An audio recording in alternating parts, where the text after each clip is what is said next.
Good morning, good morning, good morning, good morning, good people. Yeah, you know what it is. Hard worker, scrappy, unfiltered, and sometimes unhinged football content. Hard to explain, but you know it when you see it.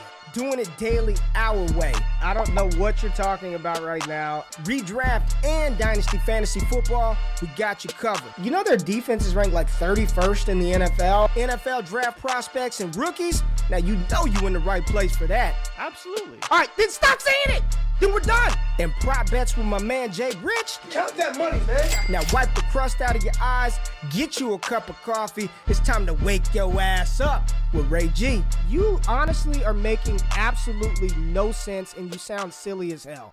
GMGP. Good morning, good morning, good morning, good people. It is Friday, September the 22nd, 2023. Y'all decided to wake y'all asses up with Ray G. I know I appreciate y'all being in the damn building. I see the squad is up bright and early. What's happening with you, Jimbo? What's going on? GMGP, let's go. Debo, man. Debo Samuel. We're going to talk about Debo in a minute. Rory Sullivan in the building. Jordan Baker. Devon, what's up with you? Dan in the building. I see Marlon. Eric. Iron never lies. Let's do this. Got the football emoji. Fire. Evan in the building. Said he had a plus 1,400 slip last night. My girl, Joe L. Wood. Yeah, hit that thumbs up button, Eric. Appreciate you being in the building. Cut the music, Jay. Cut the music. We're good. How's everybody doing? It's Friday. We got a lot to talk about. We're going to try to preview the players that we are excited to see play this weekend. We got to talk through some injuries. It's crazy out there, man. I looked up and Jalen Waddle, no David Montgomery, no Anthony Richardson. I mean, good grief. It's only week 3 and we're already doing this. Saquon Barkley out last night. Got a lot to dive into. JRich, how you doing this morning, man? I'm good, man. I'm good. You know, a pretty good, I was going to say great game yesterday, but Absolutely really it was only because it was not a great game. That means you didn't already started off with a lie. You didn't watch it. It was not a great game. I was only looking forward to the Niners anyways. But yeah, as you mentioned, I was really not paying attention too much. Tried to record my pod yesterday during the game instead of at 2 a.m. Don't lie so to I do have people to early it. in the morning. Don't you get on here and start lying to the folks. It wasn't a lie because I caught the end, right? Obviously, second half for the Niners much better than the first half. The Giants in the second half obviously imploded. But yeah, man, super excited. As I was diving into the slate, I talked about trends in the NFL from a defensive position standpoint on my pod, and we found some really cool stuff. And I have my game of the week this week, and I'm very excited for it. I think there's a lot of good things going on. But Ray, how are you doing, my friend? How'd you think of the game? What'd you think of the game yesterday? I thought the Giants played well. We'll talk about it. I thought the Giants played about as well as they can do. Short-handed, no left tackle. Believe they were missing another lineman. No Saquon Barkley. No receivers that can create separation. They hung in there. I mean, the game was pretty close through 3 quarters, and then ultimately the San Francisco 49ers pulled away. We'll get into that game in a little bit, but I'm hanging in there this morning. Wifey, she left me again. She's out of town. She went to see Queen Bee last night. She was at the Beyonce concert last night. Let's go. I had to catch that Renaissance tour, so I had to deal with the kiddos last night and this morning. But it's all good, baby. We got a good show, Jay. But let's jump into I saw there's quite a bit of injuries or people that aren't going to play this week. You got anything for us, or do I need to do it? You got it? Oh, goodness. So we got, Nick Chubb, right, who got injured on Monday. Once again, another season-ending injury on Monday. Great. Hopefully this week we can avoid that because, we got 2 games. We got some marquee players on Monday. For the love of God, please, no season-ending injuries. We didn't get to talk about that, did we? We weren't. No, because it happened Monday night, and we obviously haven't done a show since Monday morning, right? So do you want to talk on Nick Chubb, or do you want to get through all the injury news first? Man, it just sucks. Everyone keeps asking me, what does this mean? How do you feel? It just sucks for Nick Chubb. That's really what it boils down to. Whether you're a fan of the Cleveland Browns, a fan of, I don't know anybody that just disliked Nick Chubb. You know what I mean? Yeah. Or had some negative thing. He's been viewed, he's widely regarded as the best pure runner in the NFL. So to see him go down, it's just a very stark reminder that, the game is the game, man, and it could happen to anybody at any moment. And when we play a proxy for a game in which the outcome or the injury rate is 100%, it's just tough. It's tough to get stuff right. So don't beat yourself up if you lost Nick Chubb. I had both of those guys, Saquon and Chubb, on a roster. Just that's what happens, and it's going to continue to happen. It's not Nick Chubb won't be the last, won't be the only. we'll talk about a big injury out of Big D that happened in Dallas, man. So go ahead and go through the rest of the names, Jay. Yeah, so as you mentioned, Trayvon Diggs tore his ACL, going to miss the entire season. A big blow to that Dallas defense that, we've talked about so much, whether it's even going back to last season and the importance of Trayvon Diggs to that defense, because it's not just the fact that they have Diggs, it was the fact they were adding Stephon Gilmore to that quarterback pairing, and they've been by far the best in the league at stopping wide receivers, even with that Garrett Wilson touchdown last week. So he's going to miss the season. Austin Eckler is trending towards missing another week, recovering from that ankle injury. Bryce Young is not expected to play this week, although in my opinion, that could be a good thing for the Panthers offense. Due to the Monday Night Football game between the Rams and Bengals, we don't really have much of an update on Joe Burrow. He didn't practice yesterday, and we'll see how he progresses throughout the weekend, but he's expected to play. The question is, how limited is he? We don't ultimately know. He can't sit out multiple weeks, especially for a team that is already 0-2. Justice Hill seems unlikely to play with a turf toe injury, and the Ravens signed Kenyon Drake, indicating that he probably won't play. Jalen Waddle has not returned to practice since suffering his concussion against the Patriots, so we aren't so sure about him. I don't believe many people are expecting him to play. Nope. Aaron Jones did return to practice yesterday in a limited fashion, so we do expect him to be back against the Saints. Obviously, we saw the difference between Jordan Love with and without Aaron Jones. He's a big part of that offense. Anthony Richardson, as you mentioned, still in concussion protocol. We aren't expecting him to play. Dawson Knox, Ray, is dealing with a back injury right now, so his status for week 3 could be in question. So we could see a full go of Dalton Kincaid, which would be great. Texans quarterback Derek Stingley could miss multiple weeks after suffering a hamstring injury in practice. The Texans pass defense has actually been okay to start the year, but obviously without Stingley could mean really bad things against a Jags team that really struggled last week and looking to bounce back this week. And then the grizzled vet and member of the Rams Breakfast Club, Puka Nacua, missed practice on Thursday, but as we all know, he plays on Monday night, and it's his oblique, but he is fully expected to play. And Sean McVay said that he's kind of holding him out of practice a little bit, giving him some time to rest. Obviously, leading the NFL in receptions right now, the guy deserves a bit of a break throughout the week. But is there anything else you wanted to touch on injury-wise, or any of these players at all? Just your comment on those guys. Let's talk a little bit about Joe Burrow really quickly, Jay. I just want to ask you, Joe Burrow, he plays on Monday night. I believe it's the final Monday night game. So if you play around with fire, let me just ask you a couple of questions real quick. You have to start somebody, Joe Burrow or Mac Jones for week 3. Ooh, I think the answer is still Joe Burrow. Let's say Joe Burrow's going to play. They say he's going to play. We know he's playing by Sunday morning. You don't know anything. Yes, he's playing. Yes, for the sake of this, he's playing by Sunday morning. But you also know he's going to be limited. He's not going to be able to move around. You saw he's looked the past 2 weeks. Joe Burrow or Mac Jones? I would be playing Joe Burrow. Okay. I'm trusting Joe Burrow or Sam Howell? Ooh.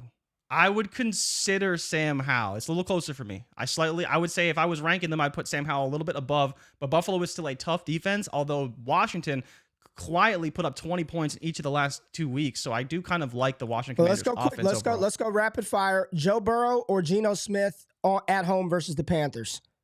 I would take Joe Burrow.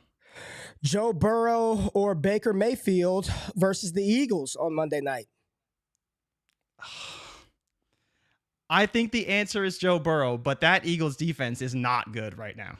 Okay, here goes the final one for you, Jay. Joe Burrow or Justin Fields on the road at Kansas City?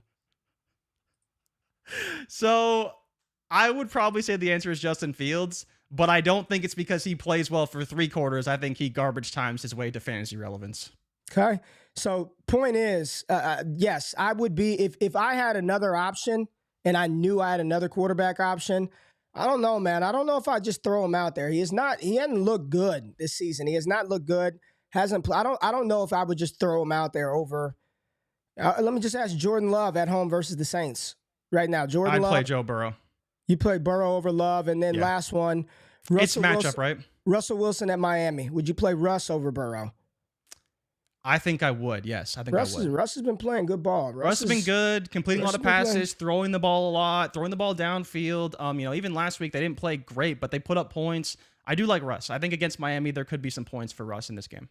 All right, man. Well, we got some games that we got to get into, Jay. So let's pull up. Let's talk about the Giants 49ers game a little bit from last night. And I'm going to pull it up on the screen so we can all look at this together. But the San Francisco 49ers, clearly, they got the dub versus the injury-riddled and trying to find themselves New York Giants, who just seem a little seem a little off. They seem to be sort of trying to figure out what their identity is. Do they want to run the ball? Do they want to play the short passing game? Do they want to push the ball downfield? They look nothing like the practice reports that we saw coming out of training camp with Daniel Jones putting the ball downfield and threatening vertically.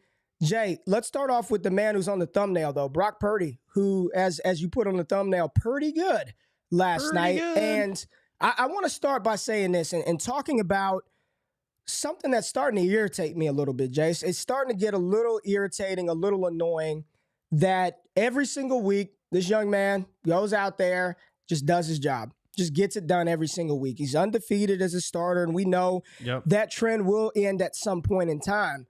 But why are we still trying to, I don't really know. I'm still not buying in. I don't think he's that good. I mean, that's all I continue to see towards this kid and what he's doing on the field. Like, he had 310, man.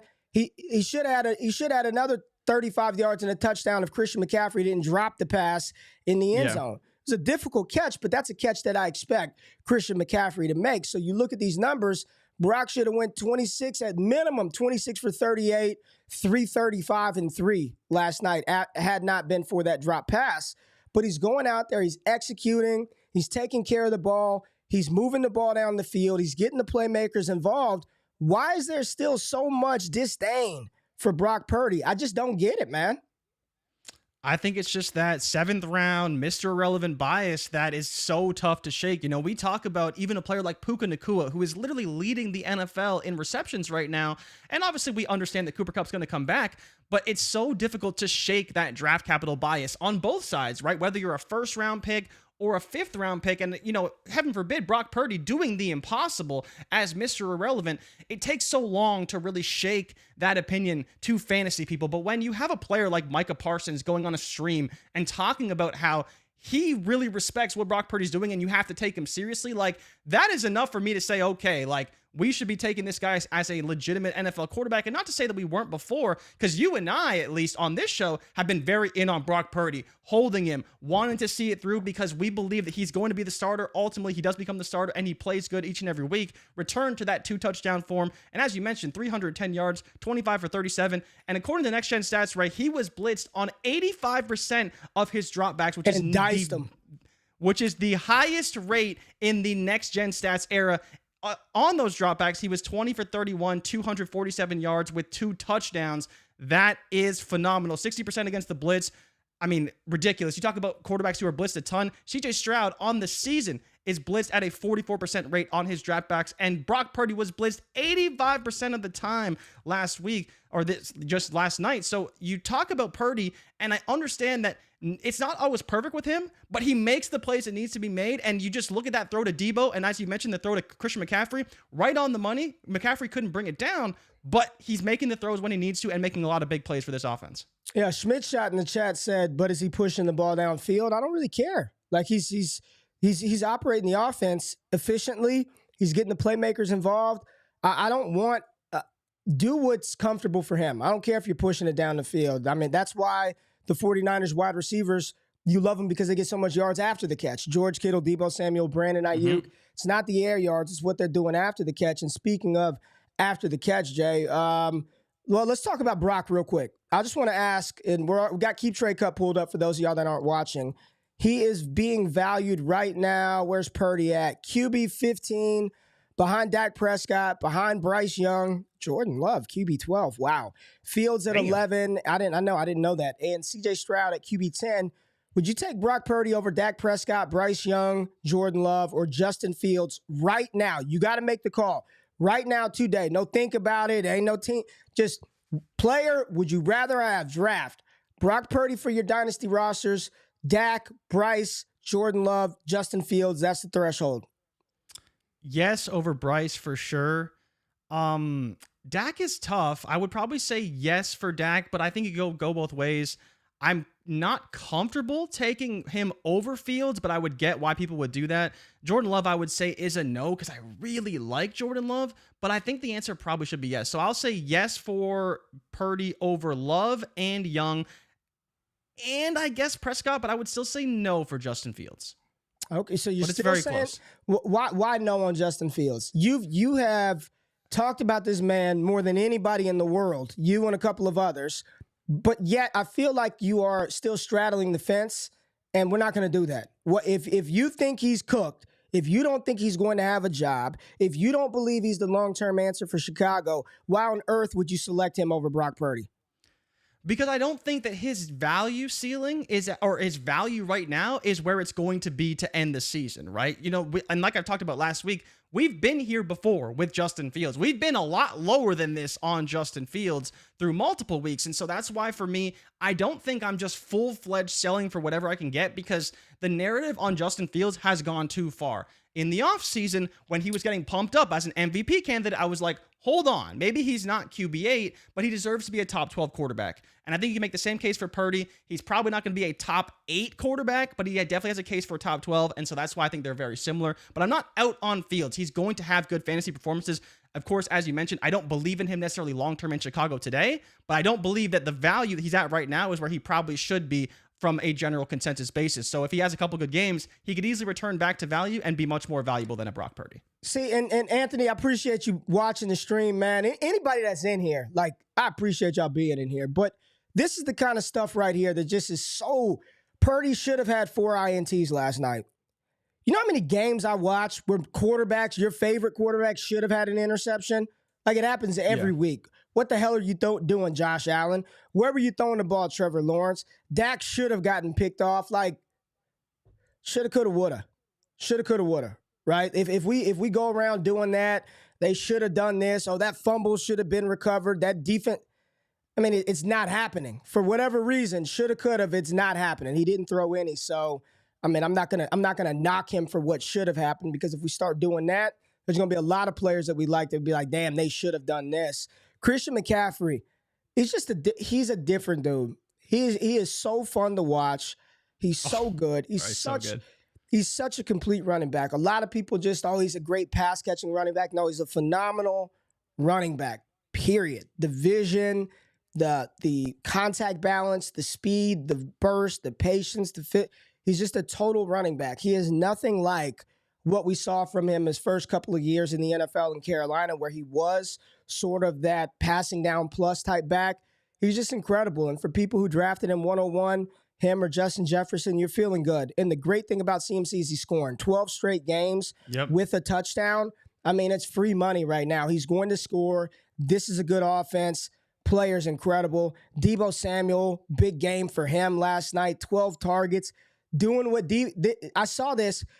He had more yards last night in that game, 129, than he did all of last season. So he's already off to a better start. Yeah, it was a down year for Deebo last year. Yeah. Got the wind knocked out of him in this matchup. He looked great. George Kittle played well. And defensively, Nick Bosa, I believe he had 2 sacks in the matchup. So they showed up, man. And I've been ranking. I do the Bleacher Report Power Ranking show every Monday. Check out Bleacher Report this upcoming Monday to find me on there. But I had the Dallas Cowboys power rank number 1. That defense, the offensive efficiency. Looking at what happened with Dallas and Trayvon Diggs and looking at this team, it's going to be hard after this week to keep them at number 1. That was a big loss for Dallas. On the Giants side of the ball, Jay, nothing on the ground. They didn't even attempt to run the ball. They did not try. 11 rush attempts. They didn't get Daniel Jones involved in the ground game. He didn't do anything through the air. 1 interception was not his fault, but it was a pick. I don't know why people started Daniel Jones. I have no idea. I had him ranked as QB 24 on the week. This was a full fade. No Saquon. Offensive line is banged up. And the receivers are bad, Jay. Like, the receivers are bad. At this point, just put Jalen Hyatt on the field for some speed. Get Wan'Dale Robinson was back. That was good to see, but they have no running game.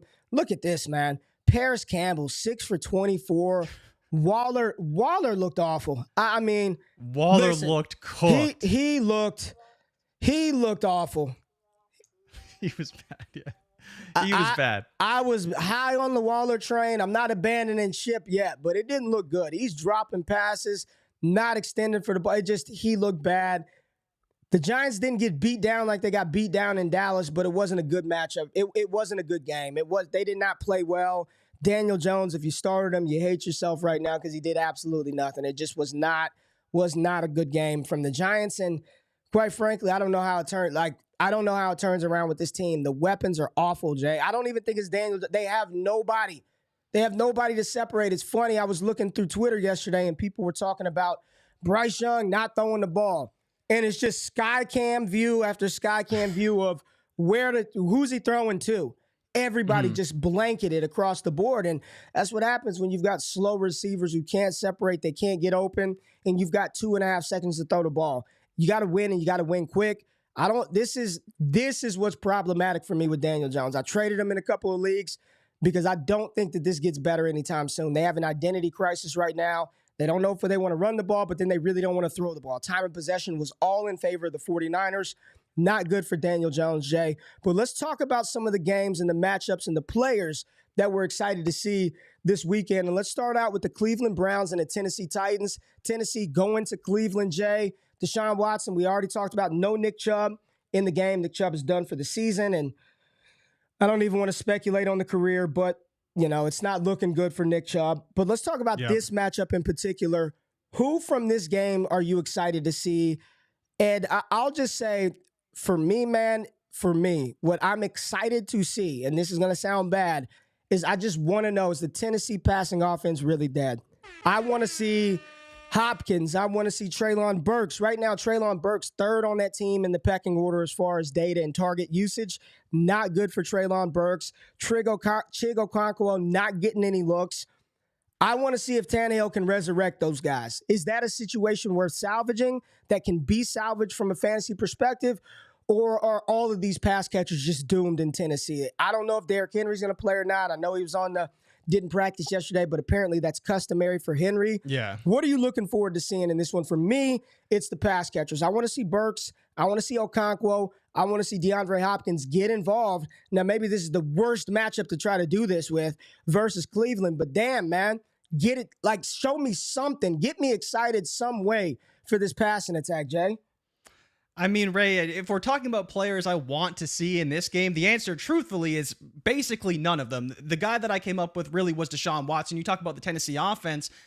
First week against the Saints, they looked really bad. Next week against the Chargers, the worst defense in the league, they looked pretty good. But now they're back to another great defense in the Cleveland Browns. So we really shouldn't expect to see a ton. Now, to your point, I hope they can get Burks involved because he is clearly their most dynamic player on offense. Yes, of course, there will be some DeAndre Hopkins targets because there always is, but Burks is really the one that can get the tough yards, can make the big plays, can move them down the field when it's not Derrick Henry. So I'm hoping they find ways to get him involved, and maybe it's a bit of a health issue because we don't really know how healthy he is coming into the year, dealing with a bit of an injury. So I hope they can get him involved. But to your point, this Cleveland Browns defense is phenomenal. If they play the same way the Saints play, where they just play man coverage and they just blitz the hell out of Tannehill, he's screwed. He's going to get hit on every play. There's not going to be anybody open quickly. So that's going to be a big struggle. But Ray, the reality is for me, this is a back-breaking game for Deshaun Watson. It is a phenomenal matchup against a defense that will stop the run and has stopped the run all year long, dating back to last year, only allowing 63 rushing yards per game to opposing running backs. On the other side, of course, 270 yards a game to opposing quarterbacks passing the ball. So this is a game where Deshaun Watson should absolutely cook Amari Cooper, Elijah Moore, who I know that Gene has as one of his starts of the week. If he doesn't perform in this game, Ray, I honestly might be out. I honestly might be out because with Deshaun Watson, yeah, man, because it's every quarterback who's played them. Derek Carr threw for 300. Justin Herbert, of course, threw for 300. We got to see at least 250 and probably 2 touchdowns from Deshaun Watson, or I'll be very concerned because if he's throwing picks and he's looking terrible in this game, he's just not a good quarterback. And so at that point, we do have to reevaluate how we feel about him going forward. But is there anybody else you're looking forward to in this game? It's interesting, the excuses that we've given Deshaun Watson. At this point, I don't want to hear about rust anymore. I don't want to hear any of that shit anymore. You had a full offseason with this team. They upgraded the receiving core. They brought you in Elijah Moore. You've got Amari Cooper. They've paid David Njoku. Yes, you lost one of your tackles, but that's still a quality offensive line. And you got a phenomenal defense to put you in advantageous situations offensively. It's on Deshaun Watson, man. I'm sick of hearing the rust. It does look like he has taken it. He has lost whatever he had in Houston. It does not feel like the same type of player. You look at this matchup, they allow a lot of yards. It's time to get it done for Deshaun Watson. All the excuses of rust and all of that, Jay, I just don't want to hear it anymore. Get the job done. You're the highest paid quarterback Yeah, it got the most ridiculous contract. Like, go get it done. In NFL history, 3 first-round picks. I do have one question for you, though. What's up? Would you start Jerome Ford this week? Because it's going to be a big question for a lot of people. And we went through this last week with Josh Kelly. The volume could be there, but the production, like we saw with Kelly, was abysmal. Like, he was not usable at all. So is there any world where you would start Jerome Ford? I was thinking, the barometer was about a start 12 league, so a little bit deeper, where you probably need to start a player like Ford as a floor play. But as we saw with Kelly, basically did nothing in this last week against the Tennessee Titans. Is there a world in which I have to start Ford? Sure, there is that world. I don't want to. If I have other options, I'm not jamming them in there versus Tennessee. I'm not doing it. Because if I'm the Titans, I'm making Deshaun Watson throw the ball. You've got to beat me. Now, the pass defense is awful, but I'm going to make you try to beat me over the top. So when we're looking at the next game, the Falcons and the Lions, I put on the show notes, Bijan and Gibbs. That's all we want to see. I'm so pumped for this game. Let's just be real. That's all we want to see. Yes, Amon-Ra St. Brown is dope. Yes, Jared Goff is good, and we want to see if Drake London gets involved and Kyle Pitts, and how does that ultimately Bijan and Gibbs. That's what I want to see, damn it. I want to see these two running backs.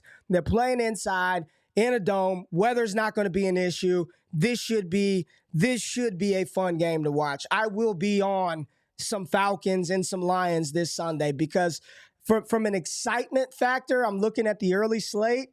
And this is the one I want to see. I just want to see Bijan and Gibbs, Jay. Is there anything else that you want to talk about? For me, it's Bijan and Gibbs. There's nothing else I really care about. It's those two young running backs. Where are you at with this matchup? So one thing I am looking to see a little bit is actually the Detroit Lions defensive line versus the Atlanta Falcons offensive line, because that running game actually has been pretty good for the Lions to start the season. So I'm curious if Arthur Smith and that very stout running game can ultimately push back that Lions defensive line, because I do believe that Ridder could have a phenomenal game in this matchup, right? Is he going to throw the ball a lot? Probably not. Are the Lions going to put up points is my other question, because I've been on this Atlanta Falcons defense from week one. I think they're much improved. I think they've been playing great. Now, they haven't played the best quality competition. Talking about week one against Bryce Young, obviously destroyed him. And then also as well, pretty damn good against Jordan Love, even though Jordan Love did throw some touchdowns.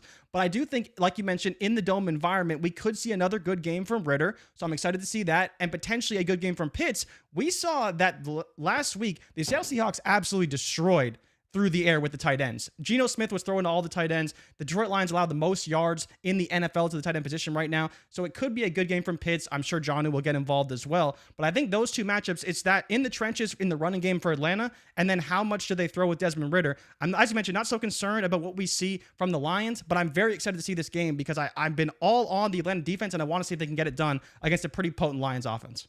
Yeah, and the Atlanta Falcons defense is quality. This is so far through 2 games in this NFL season, statistically, according to PFF, according to you look at some EPA stuff, they are one of the better defenses in the NFL. And you look at this, man, passing yards allowed, and I get it was versus Carolina and Green Bay, but about $148, and then only allowed about 120 rushing yards. The Lions giving up much less on the ground with 86, but a lot more yards through the air, 277. I saw a couple of people in the chat reference Sam Laporta. Yeah, we want to see Laporta, yes, of course, but it's Bijan and Gibbs are the main attractions, but there are definitely other matchups inside of this game that we are going to pay attention to. I think you're firing up everybody if you have Josh Reynolds, Ray? Some Josh Reynolds respect this week? Maybe? It's actually a tough matchup. I'm not all in on Reynolds this week against Terrell. Yeah, Terrell's been very good this year. Very good. 46% completion, only 56 yards and 6 catches for Terrell that he's allowed this year. I wouldn't want to jam him into a lineup, but on a best ball team, like that's where you capitalize and realize those Josh Reynolds points. So let's move on to the Saints and the Packers. The 2-0 Saints. It does not feel like the Saints are 2-0, but yet here we are. And the Packers, who probably should be 2-0.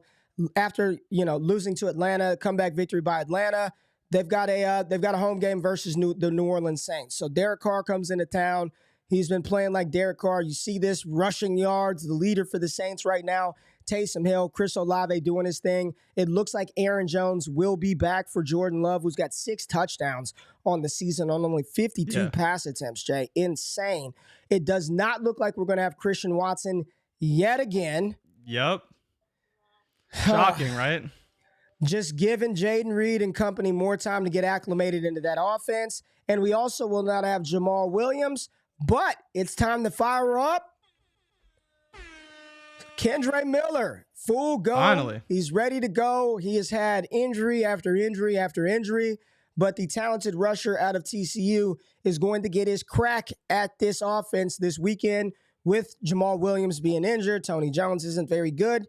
And it's right in time because next week, Alvin Kamara comes back. So Kendre Miller versus this Green Bay defense, who is, Jay, giving it up on the ground, to put that lightly. 166 on the ground so far they are allowing this season. Whereas on the other side of the ball, you've continued to talk about the Saints defense being very good. They're stingy versus the pass and versus the run. This is the first true test for Jordan Love. Marshawn Lattimore, Cam Jordan, Darius Davis and company. This is the first true test that I think, well, Atlanta's a good defense too. Atlanta's a good defense, yeah. Atlanta's a good defense. Let me not take credit away from them, but another good test for Jordan Love in this matchup, Jay. So outside of Kendre Miller, who else are you excited to see on this out of this game offensively? It's honestly because of the matchup, it's really just Kendre Miller, right? I want to see what his snap share looks like. I want to see how involved he is because he's only competing for touches with Tony Jag Jr. So there's not really a whole lot that we expect from the Saints offense. I mean, Derek Carr's been okay, but I think he will be limited a little bit against this Green Bay team. And as well on the Saints side, I want to see Rashid Shaheed because that's my guy. He's been playing great to start the season.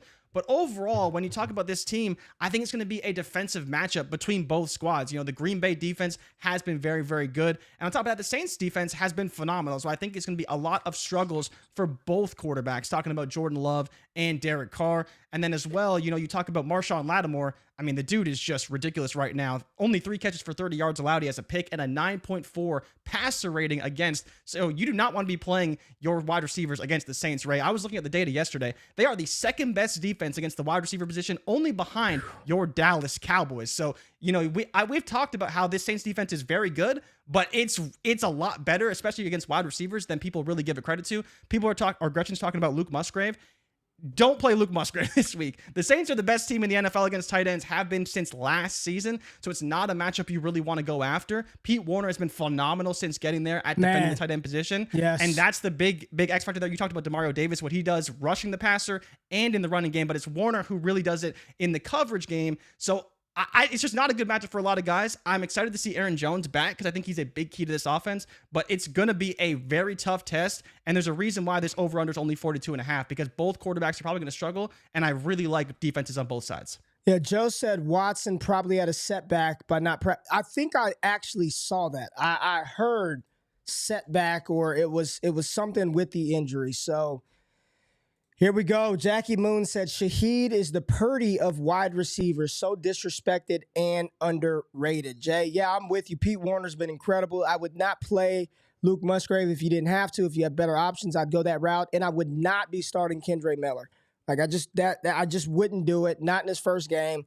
If he smashes, he smashes. But I got to see something first from the rookie rusher in his first NFL action. Just need to see a little bit before I feel comfortable putting him into a lineup. Now, the Denver Broncos, and again, Russell Wilson has been playing good. He's been playing. People need to give Russ some credit. I'm not going to quite say he's been cooking, but he's been playing good football. You look statistically, he is one of the better quarterbacks on the season. However, the Broncos are sitting at 0-2, supposed to be a very good defense, but maybe it's proving that Vic Fangio not being there is a little more of a challenge for them to overcome than maybe we initially thought. They travel to Miami to take on MVP candidate Tua Tagovailoa, that high-flying offense. Raheem Mostert. Talk about a player that nobody was talking about drafting for seasonal purposes or for any of that stuff. And he's just out there smashing, getting touchdowns, ripping off long runs. Tyreek Hill, the freak that he is. Tua playing like an MVP. Russell Wilson playing good football. Jay, who are you excited to see in this matchup between Miami and Denver? I mean, the problem for me really is the involvement of Marvin Mims and Devon Achane. I want to see both these guys play. The question is, how much do they play?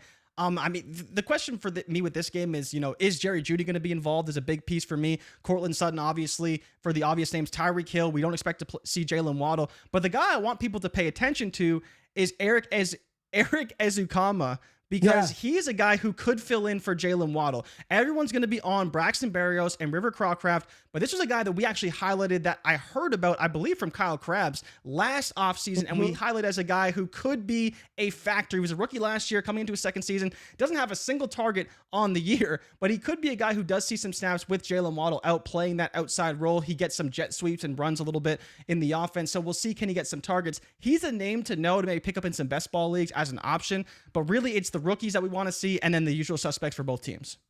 Yeah, Tua should have a field day, man. The Broncos allowing 250 a game, and what the Miami Dolphins do, they're throwing for about 357 a game.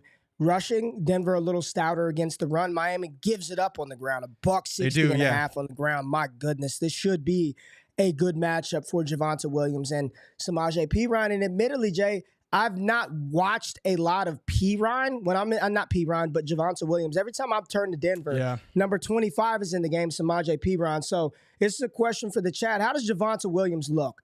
Just curious as to y'all's thoughts on how he looks. And you know what I'm talking about. After the knee injury, does he look like Javonte Williams, or does he look a little not like Javonte Williams? So let me know in the chat. I truly do not know.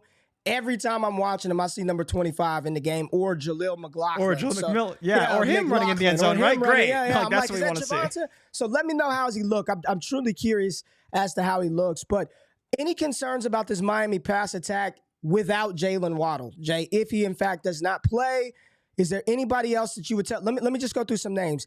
Durham Smythe has been getting talked about as a flex flyer tight end. Is there any other receiver? Braxton Berrios. I know that I may be forced to start. I may be forced to start Braxton Berrios in a spot. It doesn't feel good at all. But are there any players from that Miami team that you think could see a boost in target share, a boost in opportunity? I'll tell you right now, if Devon Achane is active, because Salvon Ahmed, I don't believe he's playing in this game. I think Ahmed was on the injury report, and I don't see him. Maybe he's on the full one, but I saw that he wasn't going to be in the game. But if he's not playing, maybe some Devon Achane in this matchup? Yeah, Achane could definitely be viable for sure. I think we see a lot of Mostert in this game. And as you mentioned, in terms of the passing game, I think we see some Berrios for sure. Berrios is going to be a guy who gets involved, and we've seen him have success already in this offense. A ton of Tyreek Hill, I'm sure.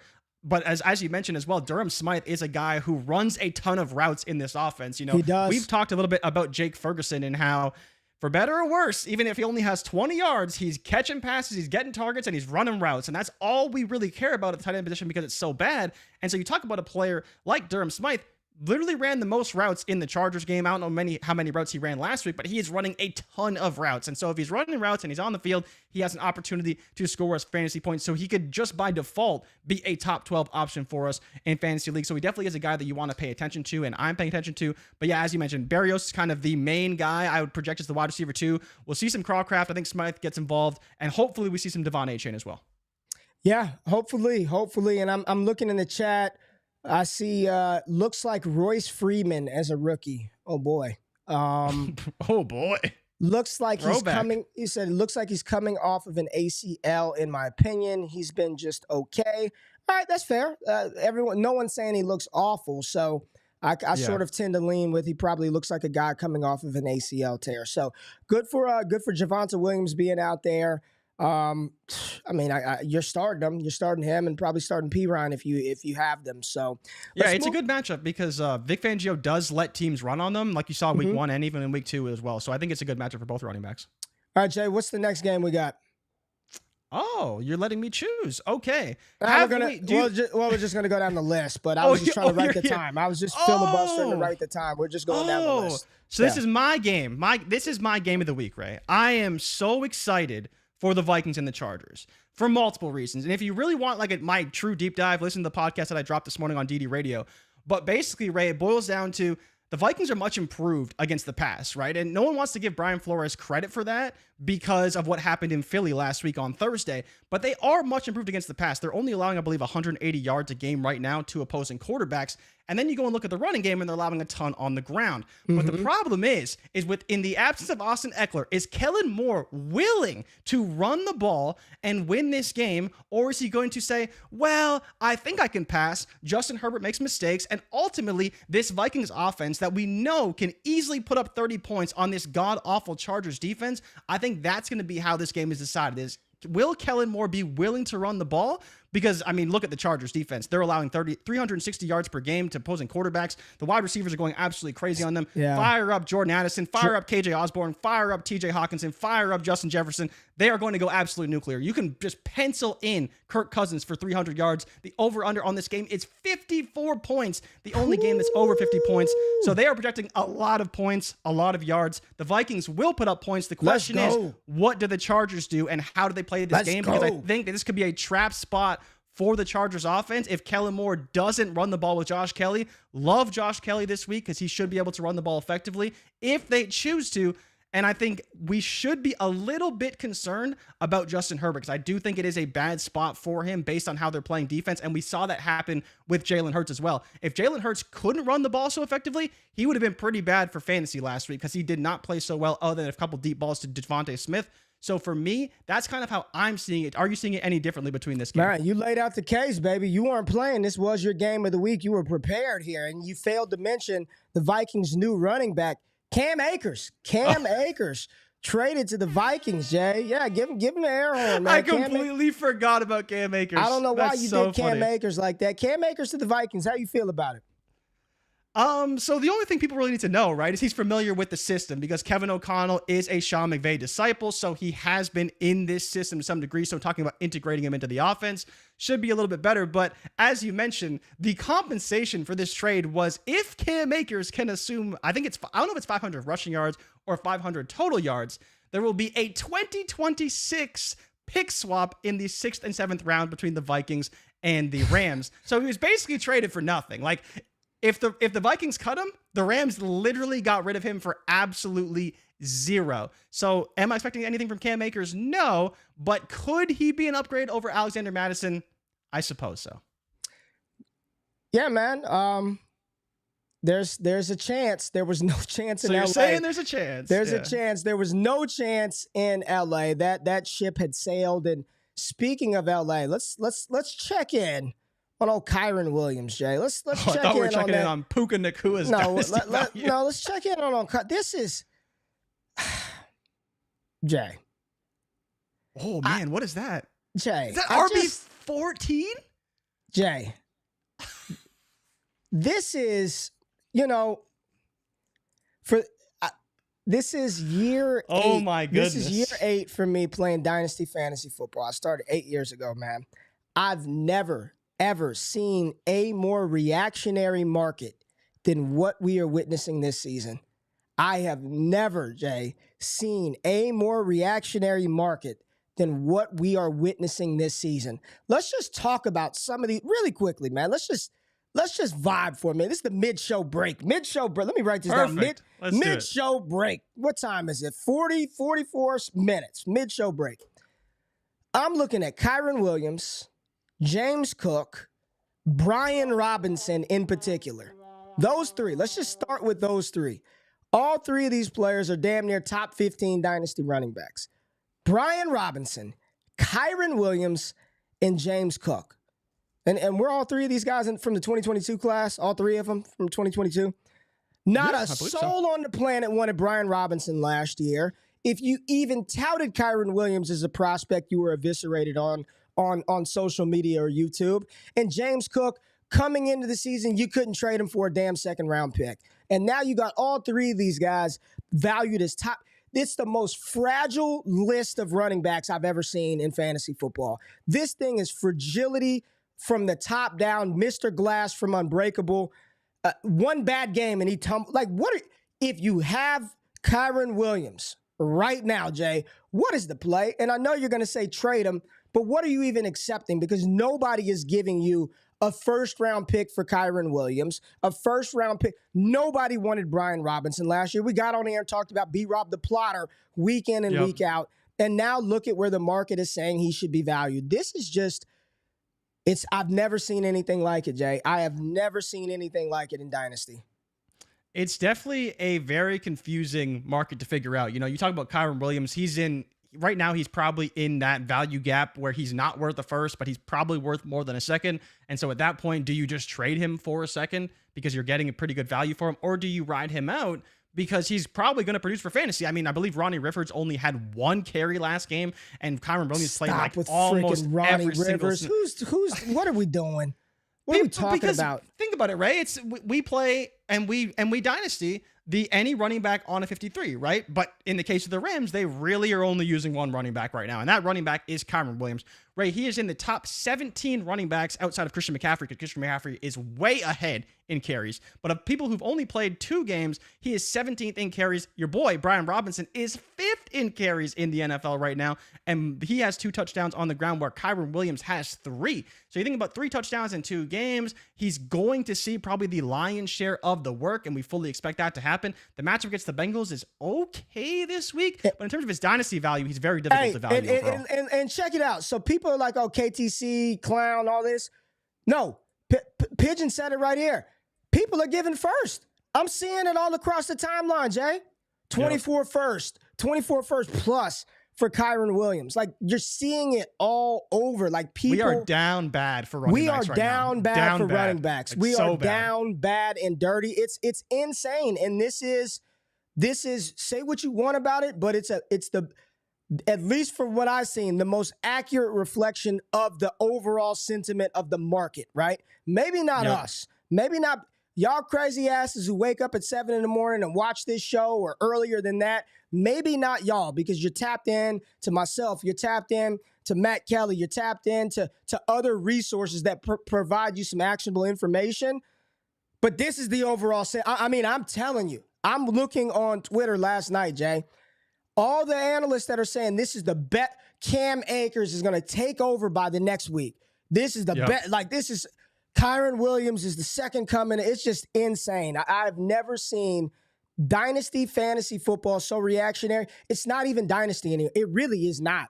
It is a day trader's game. If you're not playing the market week to week right now, it's almost like you're kind of losing. It feels like you're getting left behind. It's a different market, man. But we're enough with the mid-show break. We're done talking about Kyren Williams. I say, do you want to? I say, what's the next game on the docket? Because I did just find a random crazy stat to bring up, but I don't think they play till Monday. So we got the Patriots and Jets. Yeah, Patriots and Jets. Patriots and Jets. This is a good one. The battle of the 2021 quarterbacks. This is a.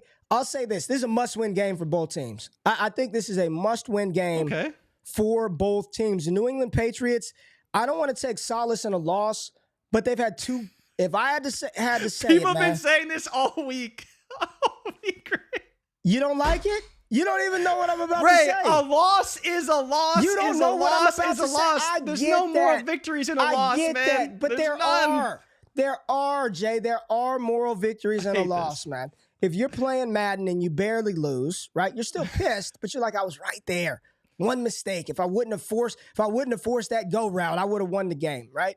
Right there, like there's hope, right? There's some hope there. They've played 2 quality opponents back-to-back weeks, man.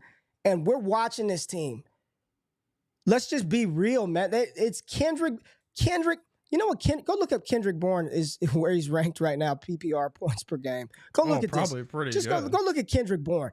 No, pretty good. And it's based off of week 1, so context. But he ain't got nobody, man. It's Devontae Parker, it's Hunter Henry, it's Kendrick Bourne, Pop Douglas, Kayshon Boutte, Gesicki. He's thrown the ball more than any quarterback in the NFL this year. He leads the league in pass attempts, 96, I believe. Ramondre is yet to get it going. He's stuck in park. Need him to get it going. So they have no run game right now. They have poor weapons. They have to get it done. This Jets defense just gave it up versus Dallas. 31 for 38 for Dak, 300 damn yards. CD had a big game. It's a must-win game. How does Zach Wilson have 4 interceptions on the season? Because he threw 3 against Dallas. Bro, this is the Zach Wilson experience. Ray, this game is a 36.5 point over-under, and that feels about 10 points too high. The only takeaway for me is, how can Mac perform against this defense? Because as you mentioned, he looked pretty good against the Eagles, who are god-awful, and he looked pretty good against the Miami Dolphins as well, who do have a pretty solid defense. They're missing some pieces, but I think they have a pretty good defense. You talk about Kendrick Bourne and how he's doing. He's like total points. He's like in the top 15, top 20 right now.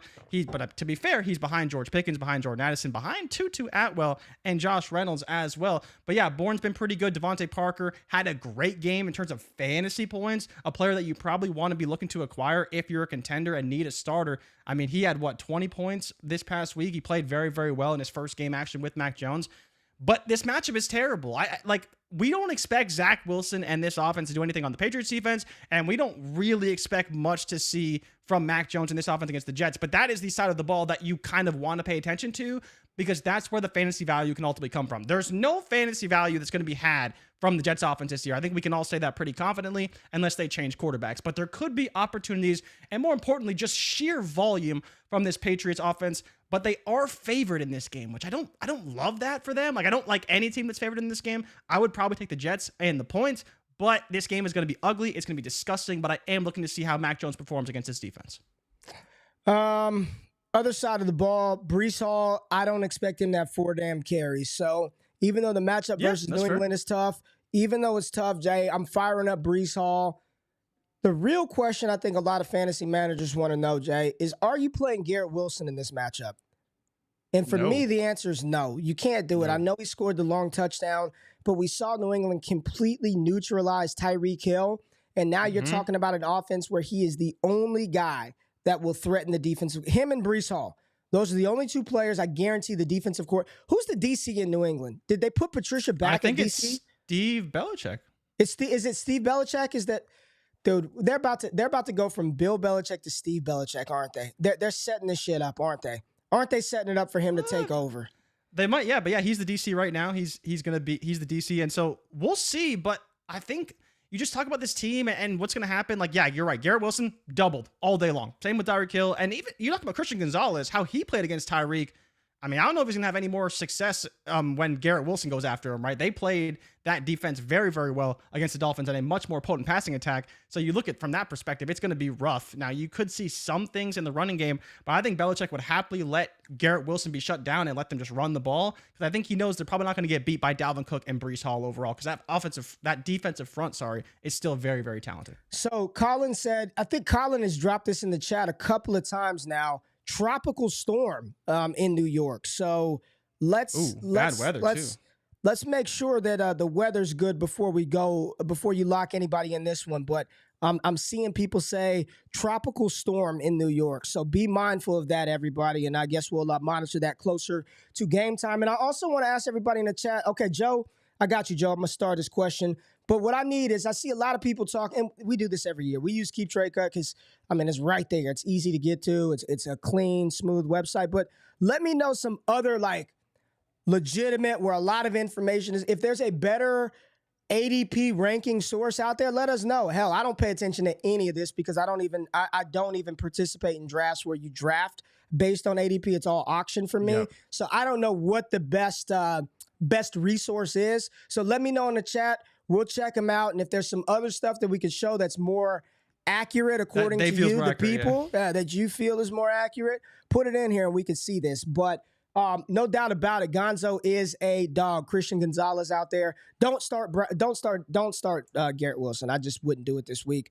Not this week, Jay. Hunter Henry balling out. Let's go to the next matchup. Who we got, Jay? I think it is. Oh, yes. I've been wanting to talk about this player. And we're going to go right back to Keep Trade Cut because that's what we got for today. But the Commanders and the Bills travel to Washington. Commanders, Jay, I told you at the start of the season, defense is very good. Their defensive line is very good. Yeah. Their running game is playing well. Passing game, it's a little. So I looked at the utilization. Right? I looked at the utilization between not Garrett Wilson, Terry McLaurin, Curtis Samuel, and Jahan Dotson, and it's all just nasty, man. It's like 19%, 17% target share. Sam Howell spreading the ball all over, and I know Terry McLaurin had a big game last week, scored the touchdown. This offense just seems like Sam Howell is doing what he's supposed to do, getting the ball to whomever's open, whomever that may be, whether that's John Bates, whether that's Curtis Samuel. It's an offense that I just don't want a lot of exposure to any of the pass catchers. I want Brian Robinson. I want Sam Howell. I'm fine with Terry McLaurin, but I don't. If I could pivot off of some of those pass catchers, the Jahan Dotsons, the Terry, especially Jahan Dotson, there's a lot of fanfare over him in Dynasty right now. There are a lot of people very excited about Jahan Dotson. if I could make a pivot off of Dotson, McLaurin, one of those pass catchers, based on the usage that we see in the first 2 weeks of the season, I would probably do that, Jay. But I do want to talk about Sam Howell before we get to the Bills. And you already know we're going to talk about for the freaking Bills. So it's going to be Josh Allen. It's going to be Stephon Diggs and company. But let's talk a little bit about, I just want to look at Sam Howell, Jay. I want to take a look at Sam Howell and sort of talk through what we think his likely outcome will be. So according to KTC, Sam Howell currently ranked as QB 21. Here are some quarterbacks he's ranked ahead of: Kenny Pickett, Geno Smith, Mac Jones, and he's behind, Kirk Cousins, Jared Goff. Look at Deshaun Watson falling. He might be falling. He fall during the show? Did he fall? Did he? Maybe. I don't know. Maybe. Ray, we're market movers over here on Wake Up. Talk to me about Sam Howell real quick though. Just your thoughts on his play early this season. What do you think the likely or one of his ranges of outcomes are for this team? You see 3 touchdowns, 1 pick, 500 yards on the season. B-Rob balling out. Where are you at with Sam Howell? So in the case of Sam Howell, I've actually been really impressed with what we've seen so far. And not because his play has been phenomenal, but I think, when we're talking about a game here that we're playing and trying to score fantasy points, the Commanders are a team, and another team we're going to talk about at some point on this show that I like as well. I think they're a team that's going to be in every ball game. Are they going to win every ball game? No. I mean, they're 2-0 right now, but I think they've just, whether they play good or bad, they've been in every single ball game this year, regardless of who they're playing, and I think they really will play up to the competition of the Bills. You talk about Eric Bieniemy. He's very familiar with this Bills team. He's played the Bills a lot over the years, so he's very familiar with how to attack them, and I think he's had a lot of success with Sam Howell. You talk about spreading the ball around, that's not great for us, but talking about Sam Howell, the quarterback, 500 yards, 3 touchdowns through 2 weeks is pretty damn good for a guy who's on his, 4th career start in this game. So I really like Washington potentially cover this number and keep this game close overall. I believe the Bills can put up a lot of points, but more importantly, I believe the Commanders can match them or come very close to it. And if they don't, get those points in garbage time to where he's still very valuable for fantasy. So I do really like Sam Howell in this matchup. I am a little bit worried about B-Rob though, because this Bills defense was top 5 in rushing defense last year and are currently still top 5 again. Now they haven't really played great running backs. Last week, obviously Josh Jacobs, -9 yards rushing, not great. And then of course week 1, they did allow a decent amount of yards to the Jets. But even still, they're still a pretty damn good defense, so I'm a little worried about B-Rob, but the volume, as you mentioned, he's in the top 7 in terms of rushing yards, or he's 8th right now in rushing yards. Christian McCaffrey is obviously way ahead at number 1, but he's 7th in rushing yards of the guys who've only played 2 weeks, and he's in the top 5 in carries. So the volume will be there. The question is, can he do anything with it? And the pass catchers I'm kind of out on in this game. All right, real quick, Robert said, try Dotson in a second to go get Flowers. And I told Joe, I starred this for Joe. Joe said, Ray, what are your thoughts on Pop Douglas? So DeMario Douglas, I think they should use him more. I know he fumbled the ball. He got hit from behind. I mean, that shit happens. I'm watching the game. I'm like, tuck it away, tuck it away, tuck it away. You didn't see him. But he has some juice. He's one of the few players on the offense that has a little bit of juice out there. So I'm going to look up his utilization. I want to see his route participation, his target share. I know it wasn't high. But to answer your question, Joe, he is one that I would stat. He's got juice. Use him. What are we doing, man? Damn, Devontae Parker. And it's just frustrating, man. You see these NFL teams they roll out like Carolina. How do you want him to succeed? And Adam Thielen is your one. What do you think is going to happen when they're up? You think Marshawn Lattimore is afraid of Adam Thielen, man? You think that that is instilling fear into a defensive coordinator to go out to face those guys, to face Devontae Parker? I'm just manning them up. I'm going to put heat on ass and make you beat me over the top. Like Sam Howell, I agree he's taking a lot of sacks, but he's young, and we're going to see that happen. Buffalo side of the ball, I mean, it's Diggs, it's Cook. Praying for Kincaid with no knocks, though. That would be awesome. Well, right? Kincaid, that'd be awesome. Did you see there was a report that, not a report, but some stats out there that Kincaid is averaging 4.1 yards of separation per route, which is top 7 in the NFL right now. So he's doing everything. Just needs a little more volume, but it is encouraging for Dalton Kincaid. Anything else out of this game? What's up with my boy? What's up with Gibson? Hey, man, can we trade Gibson? Can we just get him traded? Washington should just trade him. Do they use him at all? Do they use Antonio Gibson? Can I ask you a question about Antonio Gibson? Yeah, shoot. Do you think he gets a second contract? Dude, stop this. Stop. Ray, I got killed for that. I got killed. You remember that? I got killed for that. And you're still, and it's not looking so bad right now. I'm just asking the question. I'm just asking the question. But James Cook, please touch on James Cook, because this dude is balling. He had a great game last week, right? He is top 5 in the NFL in rushing yards now. 29 carries, 169 yards. Still no touchdowns on the ground. But James Cook has been pretty damn good. And to be fair, the Raiders didn't play so well last week. And I don't think he's going to be great. But catching the ball, he's also been great as well. So I am pretty excited for James Cook. How do you feel about his dynasty value, though? Because as you mentioned, I believe he's, running back 14 or running back 11? Like somewhere in the top 12. Yeah. Insanely high for James Cook. But I think the issue is there is nobody else who is young and talented with opportunity. And so you talk about Brian Robinson flying up the boards, getting a ton of carries, James Cook flying up the boards, even though we don't believe he's like this bell cow great running back. But if he's getting touches in a great offense, you probably want that player on your fantasy team. Yeah, James Cook's been balling. I think the issue with James Cook is once they get around the goal line, they've shown the willingness to yank him off of the field. And I think that is unfortunate. If he's not going to get inside the 5 rush attempts, if he's not going to be used at the goal line, that's a problem, because now he's just relying on the big plays or volume in the passing game. And as reactionary as this market is, did you see what Twitter was saying about old James Cook to start that game last week? Not on the field. Told you he wasn't a bell cow. He wasn't doing anything early. Wasn't even getting the ball. So it's just another microcosm of the game in which we play right now, how reactionary it is. It ain't even week to week, man. It's damn quarter to quarter. When you get people starting to reference the last 6 quarters, this is all the fans. It is getting even more hyper scrutinized than what it used to be. Now, Jay, this looks disgusting on the old screen here, but give me some Texans and Jaguars, man. I am very, very excited for this game, because I am very excited for CJ Stroud. Jay, can I say that I was wrong? Can you say that you were wrong? Can I get it out? You know me. I am not one of the fantasy people who has so much pride that they can't admit when they're wrong, man.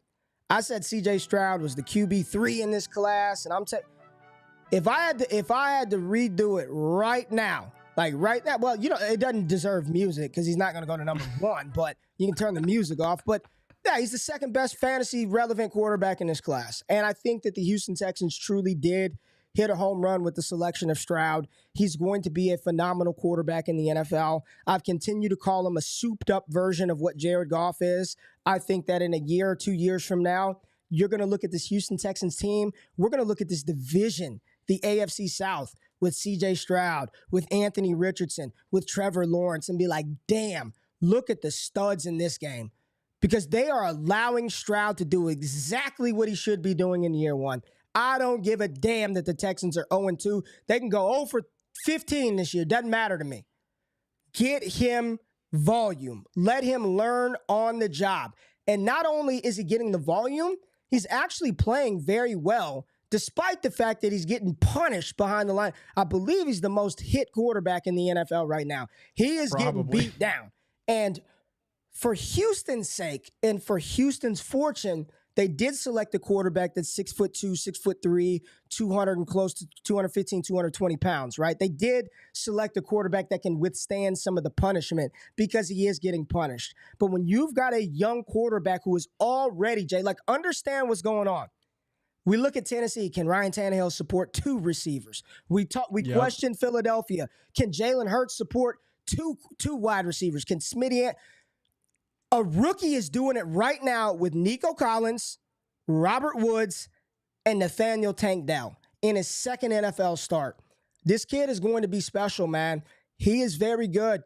Houston just needs to continue to surround him with weapons, but this is a player that's going to be very good. I'm excited to see CJ Stroud, first and foremost, number 1 player that I want to see, because this Jacksonville defense can get after you. They got players on the back end, and Tyson Campbell, edge rusher. I think Trayvon Walker was injured. I don't know if it was just a banged up in the game or he's hurt.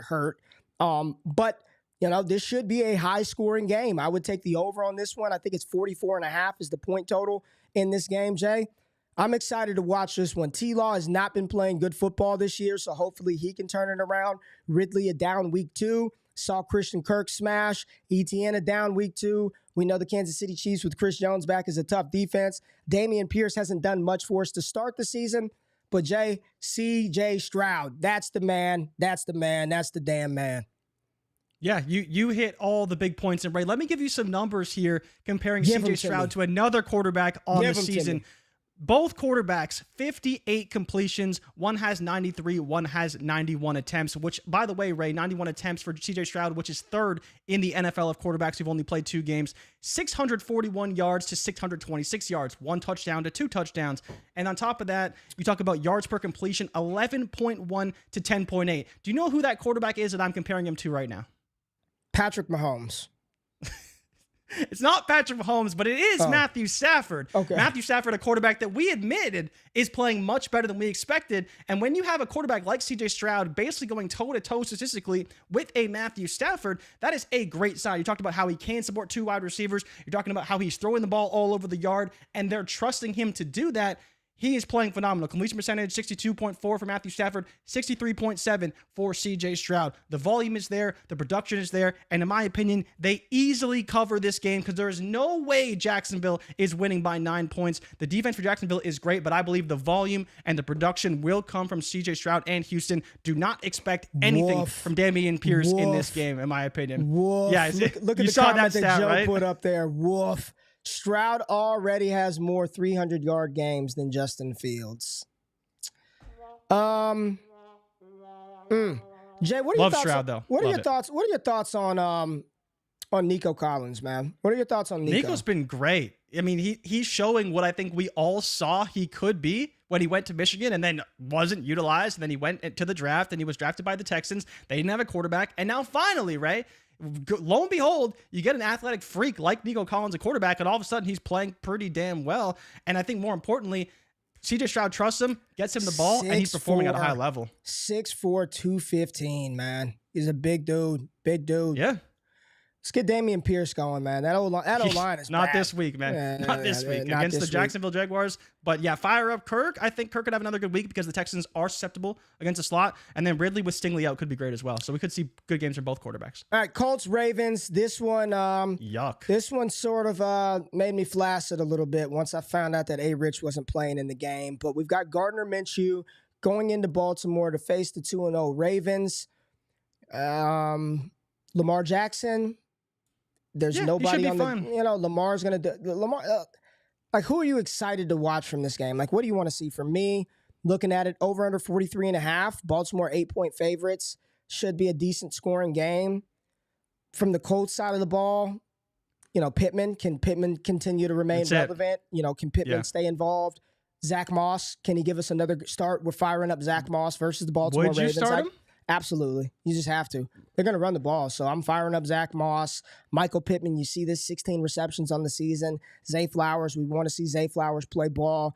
The Colts are allowing a lot of yards through the air, but they are actually quite stingy on the ground. And I get Baltimore ain't giving it up on the ground either, but they're going to have to try to run the ball. They've got a decent offensive line.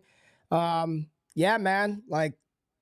Yeah, for Lamar, me it's Zay, right? It's Zay because the production and the utilization for him last week was much different than week 1, which we kind of expected with Mark Andrews coming back. But another week, another opportunity for him in this offense. I think the Colts defense is a good one, and that's why I'm not necessarily starting the running backs on either side. I'm kind of leaning towards a no for Zach Moss, but I would fire up Pittman. I really like him this week, and then Zay Flowers as well. I think you can fire him up against the Colts. That seems to be where they are susceptible on defense, so I'm curious how he plays, and obviously the utilization.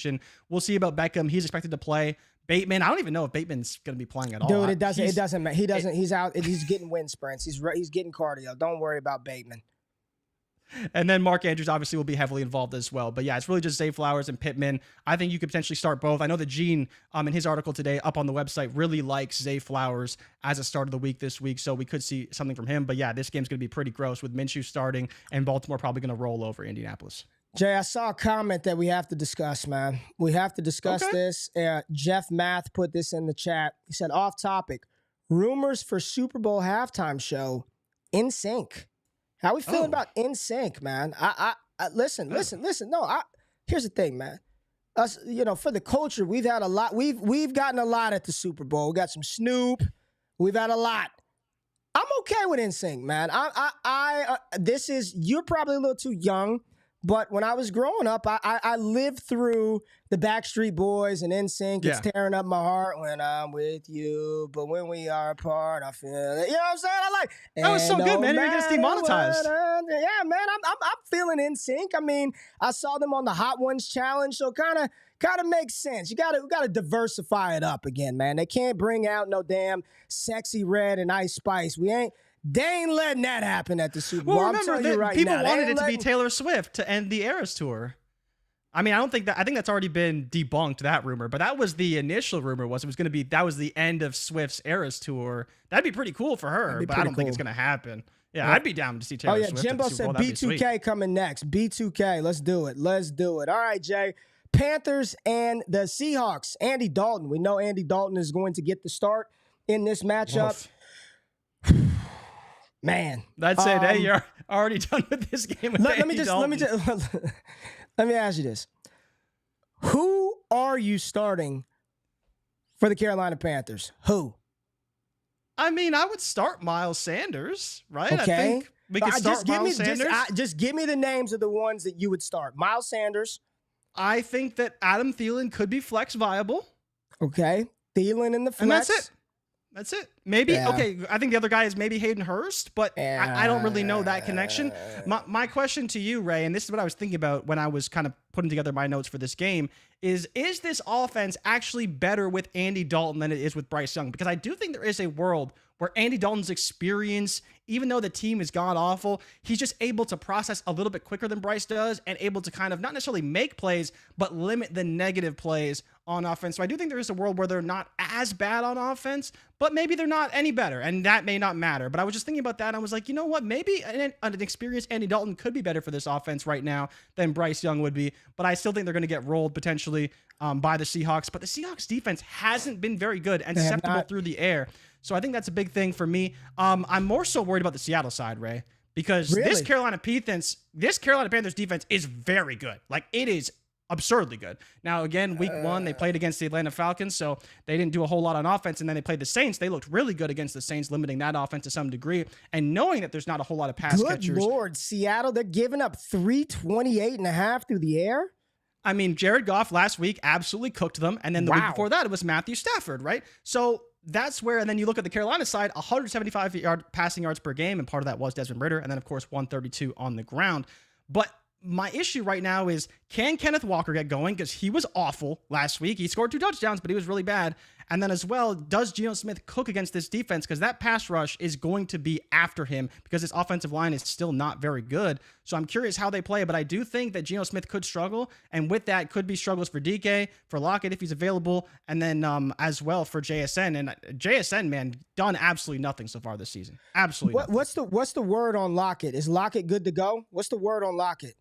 I haven't seen anything about Lockett, but it seems like he's been banged up. Let me see if I can find anything on Tyler Lockett. All right, while you do that, for him right now. He seems good to go. Okay, all right. It's still a good defense. I'm just worried about them. Yeah, all right. Let's talk about the Bears and the Kansas City Chiefs. Jay, Chicago is coming in to Arrowhead Stadium to take on the defending champ, Kansas City Chiefs, who gutted out a tough victory versus the Jaguars last week, and the Bears losing to the Tampa Bay Buccaneers on the road. So the Chicago Bears have fired Luke Getsy. We didn't even talk about that. They have fired off. Let me tell you, my opinion on that firing and that situation, Jay, is they are breaking down the excuse barriers early. They're like, okay, since it's Luke Getsy, let's get him out of the way, now right the ship. If this does not work, Jay, I think Fields will be looking. I think they will have a new quarterback on their roster going into next year. Like, they're getting it out of the way early. Let's remove Getsy now. Get him out of the way week 2. This ain't the spot where I think it's a get-right game for the Chicago Bears. I don't believe so. Now, no. He's going to have to use his legs, Jay. Like, that's just what it boils down to. In order for Fields to be Fields, let him do the thing that he does the best, which is play off script. Run around, use his legs, rush the ball, some designed rush attempts. I believe he's got 3 designed runs on the season for the Bears. 3, Jay. That's unacceptable for a player this athletic skill set. Kansas City's defense, Jay. How good are they? Let's take a look. Let's just see what they're giving up a game. So Getsy didn't get fired, eh? He's not calling plays, right? Oh, they took away his play. I don't know if they took away his play calling or not. I just wanted to make sure that he wasn't fired, so I was looking at that. And then it's funny, you go on Twitter, and there's this really weird hug between Justin Fields and Luke Getsy that was clearly for the media. It's the DC. It was the DC, yeah. DC. Okay. The DC got fired. And so it's funny, right? I was talking to my buddy yesterday about this, or 2 days ago about this when it happened. And I was like, if I'm the defensive coordinator... It's still Luke Getsy. Oh, what? Yeah. Nothing's changing in Chicago on offense. It's the defense, and it's basically the DC was like, I do not want to prepare for Patrick Mahomes and this Kansas City Chiefs offense. I don't want to do it. I'm just going to step away. I'm going to spend time with my family. And he just left. I've been over here why did I think it was Getsy? I've been excited. I'm like, yes, man, the offense is going to change. Ain't a damn thing changing for this Bears offense. So let's go to Kansas City. Defense, phenomenal. Phenomenal, Ray. This defense is so good. And in my opinion, honestly, if they win the Super Bowl, it could be because this defense is so good. They held down Jacksonville. They held down Detroit as well. They are playing such good football. And that's with Chris Jones getting reacclimated to the defense. Like, Justin Fields is in a world of trouble this week. They are 12.5-point favorites. The Kansas City Chiefs, they should be 20-point favorites. The only reason why I don't think Justin Fields is going to suck this week for fantasy is because the Chiefs can easily be up 30 and Justin Fields just throws the ball 40 times and just volumes his way to fantasy points. Why did I think Luke Getsy's house was the one that got raided by the FBI and not the D? I was like, not that I want anybody to get raided by the FBI, but I'm like, finally, Fields is free. And it's the damn defensive coordinator. I mean... Yeah, nobody we care about. But yeah, all eyes for me, of course, on Justin Fields in a terrible match. I honestly, like, Ray, I feel so bad for Fields because this matchup is so bad. And he's been getting killed all week long. Like, there's no reason we should expect for him to be any better this week against this Chiefs defense. And so with that being said, he's just going to get killed all next week and have to figure it out. But it's just, this is not the week for them to figure it out. If they do, great for them. But on paper, this looks like a terrible matchup. And really, I just want to see a dominant performance from the Chiefs offense. I want to see 30 points. I want to see a lot of players involved. I want to see Mahomes go nuts because they can easily do that on this Bears defense. Man, I am just, I literally Fake News GQ came out today. I thought Getsy's house was the one that got raided. I'm like, damn, man, what was he doing? No wonder Fields was stinking it up. You know, damn, doing other stuff behind the scenes. But, oh, man, yeah, what about Roschon? Let's talk a little bit about Roschon Johnson, Jay. A lot of people starting to pump up old Roschon. I kind of want some Roschon shares. Khalil Herbert. I wasn't a fan. I've never been a fan of Khalil Herbert. I've got little exposure. I drafted over 300 damn teams on Underdog, and I think I've got like 2 Khalil Herbert shares. What are your thoughts on Roschon? And there were some plays that people highlighted last week where he's wide open for, you know, seam routes down the field, receiving touchdowns, not getting thrown the ball. What are your thoughts on Roschon? He's starting to get a little steam, man. Yeah, I like Roschon a lot. Roschon. There you go, right? Look at that. I mean, 7 targets week 1, only 2 last week. He did play slightly more snaps last week than he did the week before. 39% snap participation in week 1 and 42% in week 2. Now, they ran less plays in week 2, so that wasn't great, but I do think he will be involved. But I mean, we're talking about a guy who only had 6 opportunities last week, so not great. You know, he should be involved in the passing game. And to your point, like we saw in week 1, if they get down a lot, maybe they let Roschon get a little bit more run on offense. So hopefully we do see a bit more from him and less from Khalil Herbert, because to your credit, he is a much more talented running back, and we've always kind of been in that camp. And, you know, you've been on Roschon for a long time as a guy who could be a sleeper running back from the draft time. But I do think that, again, even if he does play, this matchup is god-awful for running backs and for wide receivers. All right, let's skip the Cowboys game because I am still in mourning right now, Jay. I am hurt, dude. Cowboys by a million. Let me tell you something, man. Let me tell you something. I'm driving home from the office the other day, and I work in downtown, right outside of downtown, or in downtown Dallas. And I'm on the freeway. I'm driving home, and I'm like, man, I can't wait until February when I have to come up here for the parade. I'm gonna take off work and we're fly back from the Senior Bowl, come back. I'm driving home and I'm like, man, the parade is gonna be so dope. I'm gonna get this jersey and the boys are gonna be out there. And then freaking Diggs tears his damn AC. Of all the injuries that we could have had, man, Micah is the one that Micah's yeah. But that's a huge loss for that. It just hurts, man. Dallas should handle this game. Long story short, Brandon Cooks is back. Fire up CeeDee Lamb. Fire up Dak. Fire up Ferguson. Fire up Tony Pollard. Fire up the Dallas DST. On the other side of the ball, on the other side of the ball, I will say this. I was looking at some stuff, some data over on Fantasy Points Data Suite. Right now, there are only 2 receivers on the Cardinals that have even run 50 routes. It's Hollywood Brown and Zach Ertz. Hollywood Brown is still being targeted at a decent clip. So he's one that he's actually somebody I talked about on the usage report, the wide receiver Trinity show that I do every week. If y'all haven't checked that out, check that wide receiver Trinity series out that I do where we're looking at certain metrics to try to identify some value at the wide receiver position for players getting certain types of usage. I think Hollywood Brown, man, even though Josh Dobbs is playing quarterback, he's like a sneaky kind of player to throw into a deal. And if you need somebody in a flex spot in a pinch, like I still feel okay with Hollywood Brown. The data suggests that he's being used the right way. And not that any of us think that Josh Dobbs is some long-term answer, but if he can run around and just get the ball to Ertz and Hollywood, he can give you a couple of usable, starts and weeks. James Conner, he looks good. I'll just say that. He looks like James Conner. He's running very tough. So I still would fire up James Conner. I'd fire up Hollywood Brown. If you've got to start Zach Ertz, he's just going to be targeted a whole bunch. I would prefer not to, but if you're down bad, I'm talking about down bad, maybe you can roll out Zach Ertz. Jay, we're getting close. So let's go Steelers, Raiders. You not excited? I don't know, man. I want to see Jacobs. I want to see Myers. I want to see Adams. I want to see Jimmy Sunday Night Football, baby. Let's go. Steelers, Raiders in Vegas. No? Not feeling it? Is this the week? Where are you at with Najee? What's your thoughts on Najee Harris? So here's the deal with this game. You need to see all the running backs play well. Both these teams are 1 and 2 in yards per carry allowed in the NFL right now. So we should fully expect a Josh Jacobs breakout game and a Jaylen Warren breakout game. The question for me really is Najee Harris. Is Najee Harris even a running back that we want right now? Because he just looks so bad. And we already know that the Steelers have a Matt Canada problem because that offense is abysmal. I mean, you look at all of their metrics. I believe they had like -2 yards in the fourth quarter against the Browns. This Raiders defense isn't great, but the big key for me is the running game. Both these teams allow a crap ton on the ground, so yards can be had on the ground. So you need to see good games from Josh Jacobs, and we need to see good games from Najee Harris and Jaylen Warren. And I expect that if we don't, that's when we potentially need to reevaluate how we feel about the Steelers, because this really is a winnable matchup. Jacobs, I mean, he's still maybe getting acclimated. Maybe he's not fully back yet, but it is a great matchup against the Steelers defense, and I think they can take advantage of it.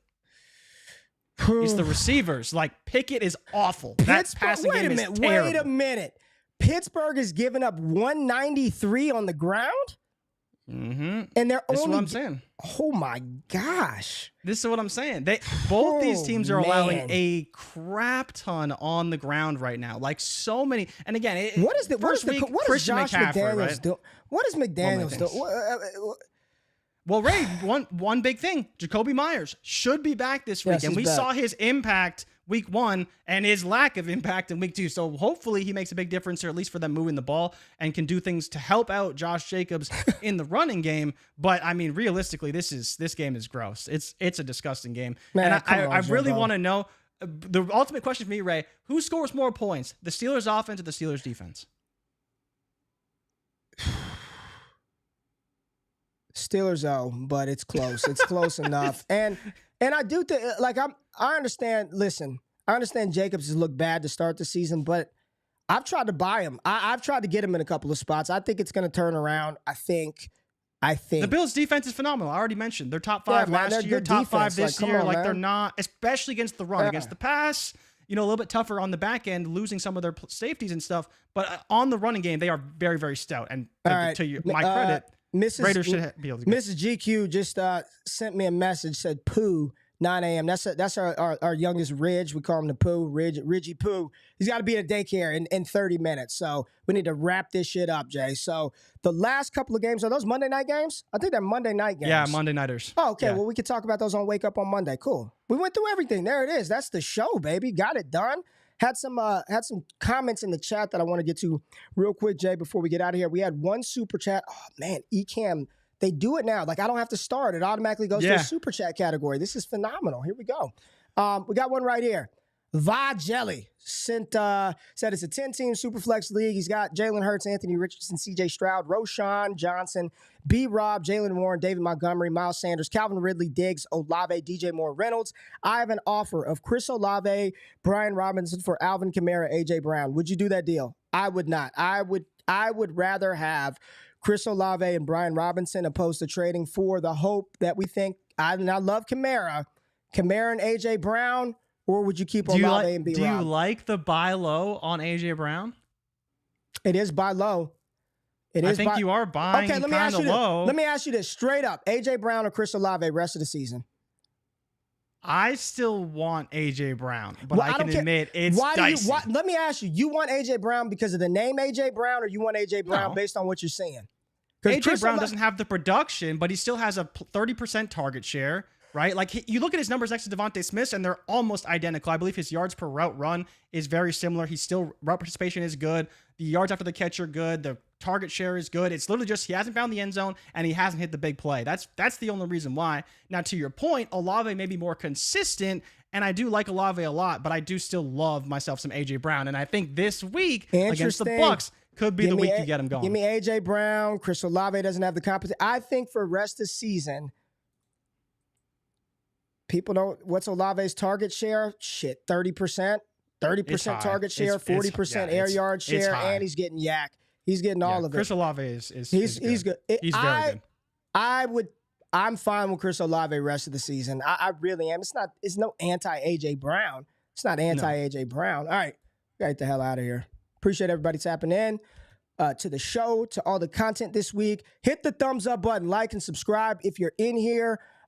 We will be going live on Sunday morning for breakfast and bets. And again, even if you're not a bettor, come tap in for the information. That way you can make some informed decisions for your fantasy rosters this week. I appreciate everybody on the stream. All of y'all, Jimbo, Joe, I see Cheese Curd Bandit, Gavin, T-Dog, Robert, Ty DeClaire, Tim, Cole World, all my people from the Wake Up fam. Spread the word. We'll be back on Monday. Make sure you tap in. We got a big show for y'all on Monday. We love y'all. We out of this thing. Peace. Before y'all close off of the video, I just want to say thank you for checking out the content on Destination Devy. Really appreciate every single view that we get.